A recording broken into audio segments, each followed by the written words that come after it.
The following Defending Our America episode is presented without commercial interruption by Sig Sauer.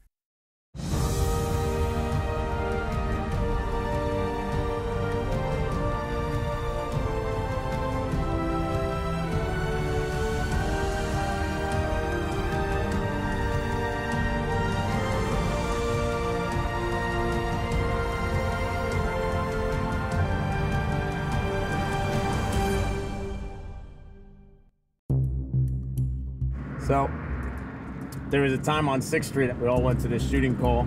Guy got shot twice in the chest. For years, I'm running into this guy. I got kids now. You saved my life, Plum. Well, obviously, he doesn't know that we've been buying, a couple $1,000s of drugs from him at a time. And he was also one of the organizers of our pit bull fighting rings. So at a point, we came to do a search warrant on his house. I look in the crowd and I said, that's him right there. They said he hit me twice. I didn't know he hit me once. He knocked me out with one punch. Turned into a big court case and long, drawn-out year-and-a-half process.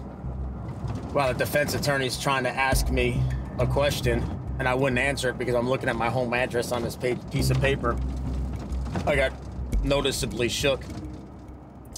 He looked down at the piece of paper, and he saw what I was looking at, and he looked up at me, and he smiled. I was really, for the first time, scared about my home address coming out.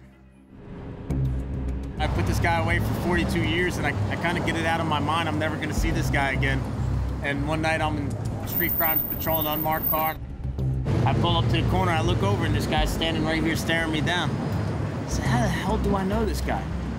And I'm looking at him, and then my eyes open up, and he sees the recognition of that I realize who he is.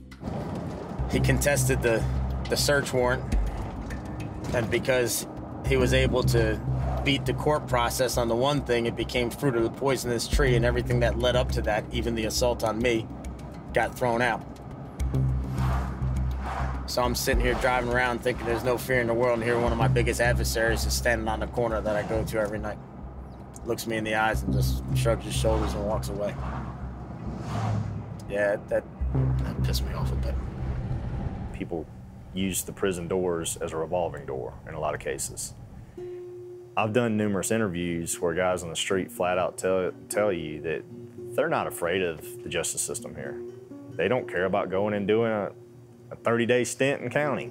They know that chances of them actually doing hard time are very, very slim. Then eventually it gets to where he's not afraid of me anymore. He's not afraid of law enforcement. It almost becomes that sense of, my record's nice and fat. Give me that street credit a little bit.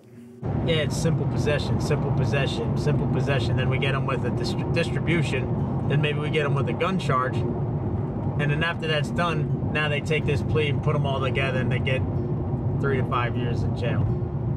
But one low-income housing projects has 150 gang members and drug dealers all associated with the same group. In order to stop the problem, we have to take it to the whole group, one dime bag at a time. I think a lot of law enforcement are very well-intentioned and good-meaning people that go in because they have a sense of service and almost like an obligation to society to give something back. And I think, unfortunately, that when you see the criminals that you arrest over and over and over again get out and not face the penalty for the crimes they've committed and been convicted of, it's hard not to be disheartened. It's hard not to say, I'm a failure. Personally, you're doing what you should be doing. Personally, you're affecting the arrests and trying to provide for the safety of others. But the system itself is letting you down as a cop. And that's a tough thing to grapple with, because nobody wants to see the work they've done undone by somebody else. But that's literally what happens. You spend 50, 60, 70 hours a week working these caseloads for months, years at a time. You finally get that guy arrested. And then you have him who hires an off-the-wall great attorney that finds some little small misspelled word in your case that changes everything.